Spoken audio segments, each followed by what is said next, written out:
The purpose of our grant to the New England Board of Higher Education, which we abbreviate as NEBI, is one component of a larger approach that we're taking to think about how we support states at the state level to scale up and maximize, make sustainable post-secondary education in prison.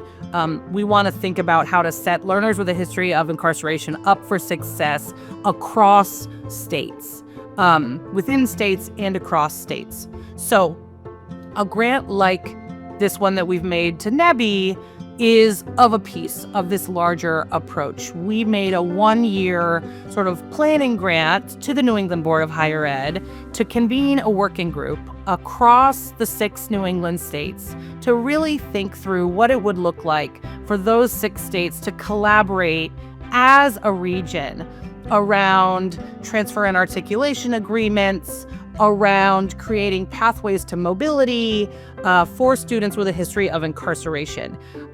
That working group produced a report at the end of that first year of the grant, and that report included some really impactful recommendations that we then used to inform the larger grant that currently exists to the New England Board of Higher Education. So recommendations around things like make sure that institutions of higher ed are thinking about reentry support for this population of students. Make sure that students with a history of incarceration, that folks with lived experience are at the table when we're talking about policy reform in this arena. And again, those recommendations really fed into the overall design of a grant like the one we've made to the New England Board of Higher Education. So we really believe that inputs from those grant partners ultimately have a strong impact on our overall theory of change.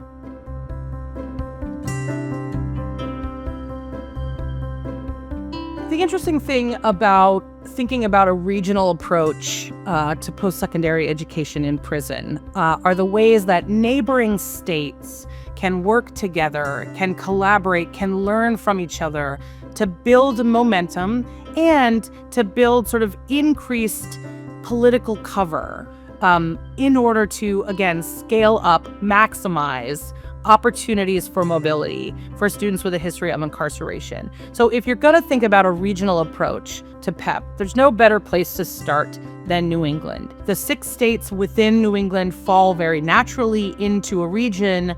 They share political landscapes, they share historical landscapes, they share size, they share geography. There are a lot of factors to those states that make them sort of naturally coalesce into a region.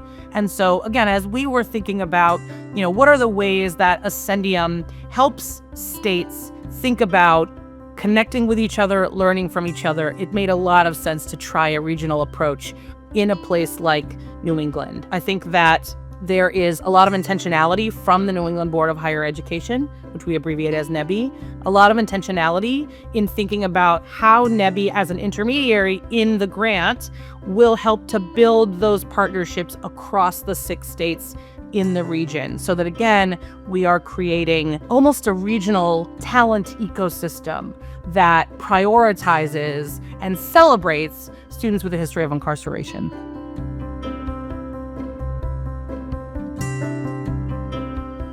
It's such an interesting time to be working in the field of post-secondary education in prison, in large part because of the return of Pell Grants for students with a history of incarceration. So Pell Grants were restored for incarcerated students in 2023, and the return of public dollars to this space gives us a historic opportunity to think about the alignment of public systems around this population of students. So I'm really excited about the ways that Pell Grants can be used to increase the participation of community colleges, for example, in this field, increase the participation of public four-year colleges and universities in this field, schools that we believe are mission-bound to think about a population of students such as this population of students. Students with a history of incarceration are working adults. They are oftentimes first-generation college students. They are parents. They are folks who have been away from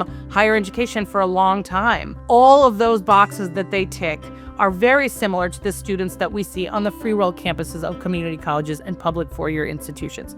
So I'm really excited about the ways that the return of Pell Grants can help to build out a field of post-secondary education in prison that includes public institutions, that includes the alignment of public systems at the state level.